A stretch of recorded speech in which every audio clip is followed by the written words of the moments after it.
Angelo Dawkins shoots on WWE fans on podcast appearance. We've got a new SummerSlam match being announced. And we have an update on Kota Ibushi's injury. Stay tuned for the news. So we're going to kick things off today by talking a little bit about Angelo Dawkins of the Street Profits. Now, for quite a while, people have been a bit mean to Angelo. Yeah, 4 or 5 years maybe. Yeah, pretty much since he's left NXT, or even in NXT, everyone's been going, Montez Ford is the talent of that tag team, and it seems like he's getting a little bit sick of it. Because during an interview with Corey Graves on the After the Bell podcast, Angelo Dawkins was talking about his motivation to have a great match against the Usos. Now that match at Money in the Bank was pretty damn good. Banging match of the night, without a doubt. Absolutely, without a doubt. They're so good together, and obviously people big up Montez primarily, but Angelo plays his role really well, but it appears that it's getting to him a little bit. Just a little big bit. Old quote here, but stick with us. I'd be lying if I said I didn't hear all the talk on the internet all the time about Tez. Tez is a freak of nature. That's my brother. I know he's good. I know he's talented. He's destined to become world champion. Spot on there. But then on the other hand, I saw people talking about me like I'm some scrub or whatever. We don't want none of those. Scrub is a guy that can't get enough. But then on the other hand, people start talking about some scrub. That took me back to when I first started. When I first started, people were talking like I wasn't even going to make a month that time. I was like, all right, we'll see. Now everybody is talking about me in that kind of way, saying I'm like second fiddle, like I'm just the other guy or whatever. Everybody thinks for some reason, some weird reason, that I'm not good. I'm very unselfish. I do whatever I can to make the match great. Tez is obviously the more out there guy, so I don't mind being in the background. I star in my role. I play my role. I'm a role player in a way, but then I had to remind everybody like, hey dog, that's the way it's written. You're gonna have to put some respect on my name.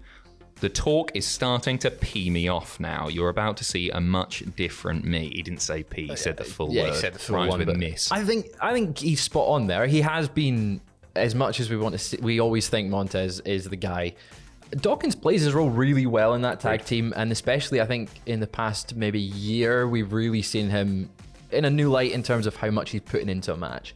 And the match with the Usos is really like sort of the payoff to that, I would feel. Totally. I struggle to think of the last time that I was disappointed by one of their matches. I think they constantly deliver. With regard to Angelo Dawkins specifically, this is what I want to see. Like this fire, it was really, really great to listen to. And yeah, I think Tez is probably always going to be better in the ring, right? But that doesn't mean that Angelo Dawkins can't nail a character. And if you create a character that people can really invest in, then you're grand. And I think he's got the opportunity to do that. I feel a bit sorry for him. It must be crap being the Giannetti of the team. Tag team. I feel like if they're going to put Montez Ford on a singles push at some point, they should keep the team together. It doesn't feel like a team that needs to split up.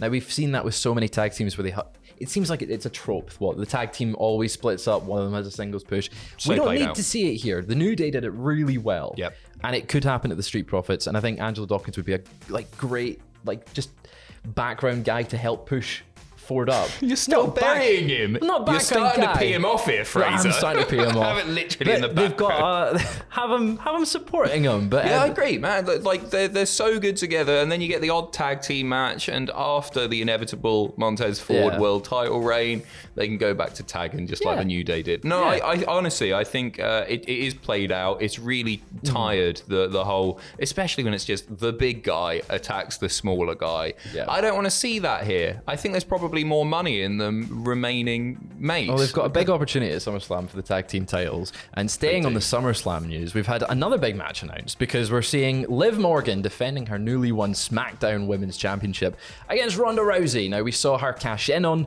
Ronda on Saturday night. I always feel it's weird saying Saturday night for a pay-per-view. Get used to it either. Or pay-per-view. God, it's a premium live event. Please, Fraser. We don't want to get sued. I know, right? So we don't have to worry about at the moment.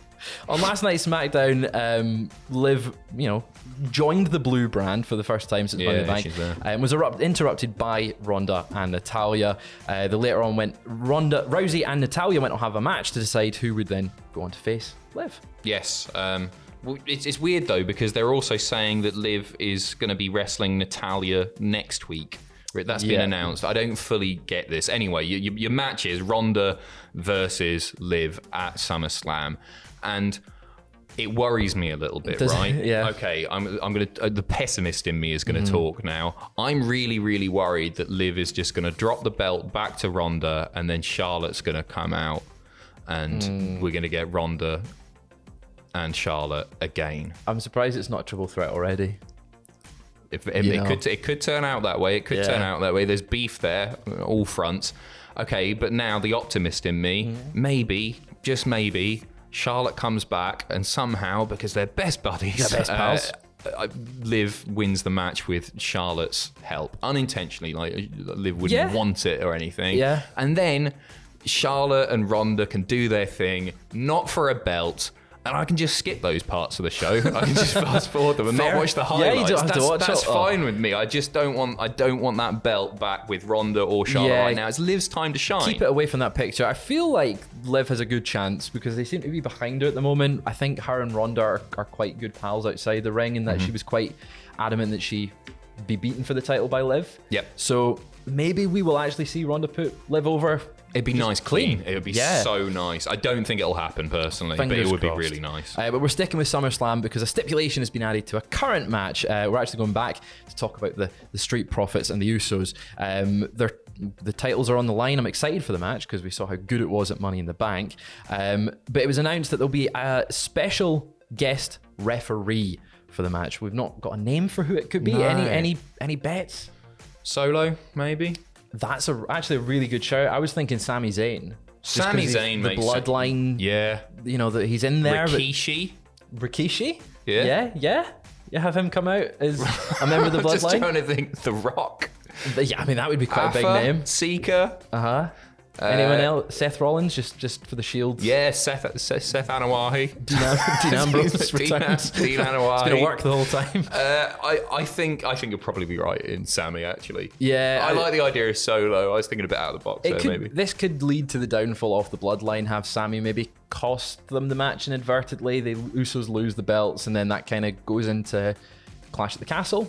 A month later, where Drew or Sheamus or Drew. I'd quite like to see a handicap match with Usos versus Sami Zayn. I think that could be a lot of fun. That could be a lot of fun. I don't see the bloodline ending or being massively damaged. I think they'll just get especially fed up with Sami and batter him. And just beat him up. But that's fun. anything involving Sami Zayn. I was hoping well Sami take the briefcase and run around Roman and just keep him on his toes a little bit. Sami with the briefcase would have been gold. Sometimes you get those people who you just think, right. Don't get me wrong. I'd love to see Sami as world champion as well. It would have never happened given the current circumstances of the belt or the belts. Yeah. But you just think, man, the character work that person could do with that briefcase would be absolutely epic. Phenomenal, and Sami is one of those people. And it's strange how long he's been a heel because I think a briefcase Sami Zayn would kind of inadvertently turn him face just because people like him so much. He'd just be so funny with it. He'd be so fun. There's so much you can do with it. I'm not saying that I'm not enjoying Austin. Theory. Yeah. As the Money in the Bank holder. I just think this was Sami's time for it. Just because of where he's at in his career and how much fun he is. He would have been grand with it. He deserved next year. But yeah, there's always next year. Maybe Sami gets it next year. But we're going to move over to some more Vince McMahon news.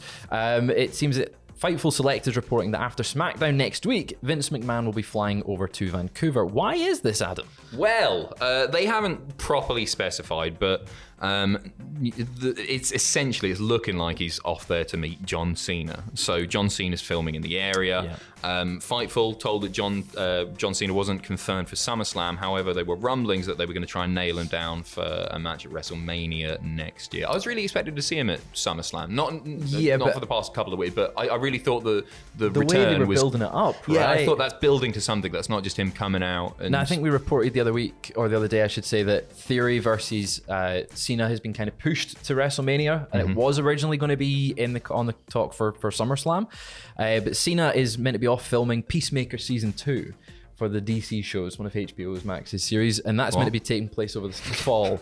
So that's probably why. Have you not seen Peacemaker? Peacemaker. No. John Cena, it's fantastic. Go and watch it. It's John Cena being a superhero that will do anything for peace, even anything. That's just John literally Cena, anything. isn't it? Yeah. I think what's confusing about this, right, is that Vince is still heading up creative. Yeah. I would argue this isn't really necessarily, and we don't know the specifics. Is this a creative meeting or is this a business meeting getting him back? Because he's not meant to be doing the role of the stuff that the CEO does. Yeah. Unless he's going there to say this is how it's going to play out. Maybe it does Perhaps, focus on yeah. creative. I mean, think it's a bit of a bizarre one. If Cena's filming stuff, he probably can't leave the area. I don't know what the COVID restrictions are like in Canada. Zoom's a thing. Yeah, Zoom is a thing. We've all been using it for what, 3 years now, 2 years. Hey, it's a nice holiday. Vancouver's a beautiful area. Yeah, well, there you go. I've never been. I'd like to visit. But we're going to move on to our final story today. Kota Ibushi has given us an update, or says his shoulder injury is actually getting worse rather than better. The New Japan star has been out of action after suffering an injury in the G1 Climax 31 finals against Okada. Ibushi was announced for the New Japan Cup, but he was pulled from the tour following news of his injury not progressing. On Twitter, Kota Ibushi addressed the current status with his shoulder injury by saying, "Sadly, my shoulder injury is getting worse. I've done my rehab according to the instructions and guidance of his doctors and trainers. I'm not risking anything this time. Physically, it's been 8 months and I still can't do a single push-up. So I'm making a calm decision. I'll say it again and again, but I'm not giving up. If I wrestle now..." If I wrestle He's been watching now, Pacemaker. Yeah, he has, yeah. He said, "If I wrestle now, my shoulder would dislocate in less than a minute. I'm sorry that it's getting worse, and it's gotten worse and made my daily life difficult. Instead of having rested again for a little under a year, I will do everything I can to take care of my mother." Now, he's been quite absent from New Japan. There's been quite a bit of lot of controversy a there. lot of controversy between them. That sucks, though, isn't it? And the fact that it's getting worse, because he's so good. I don't even know if he'll end up back in New Japan. It's looking sort of unlikely at this point, isn't it? There's a serious beef there. It looked like he they'd gets well settled it. soon. They looked like they'd settled it a little bit and he was going to come back. But if this is going to be another sort of fork in the road for them, maybe we'll see him just leave the company and go somewhere else. Yeah, where would you put him? I would struggle in Japan. I'm not too familiar with my Japanese wrestling and other companies outside of New Japan, but Just say Impact, that's what I always say. Impact. Yeah, I would like to see him in AEW, but I don't think he wants to move to America, especially if he's looking after his mother. Yeah, I didn't think about that. That'll certainly play into it, but without a doubt. I hope it gets better soon, because he is bloody good, isn't he? He's fantastic. I mean, he was great in that Cruiserweight Classic series. Yeah, Some of the matches there. Yeah, very talented man. But Get that well is soon. all the news we've got for you today. We will maybe be back if something major breaks. We'll stay on it. But thank you for watching. We'll be back tomorrow, Monday. We've got nothing going on this week. Unless Vince does something mental, then I'll boot up my PC from home. Stick the webcam on. Back on Zoom. There we go. Thanks for watching. See you later.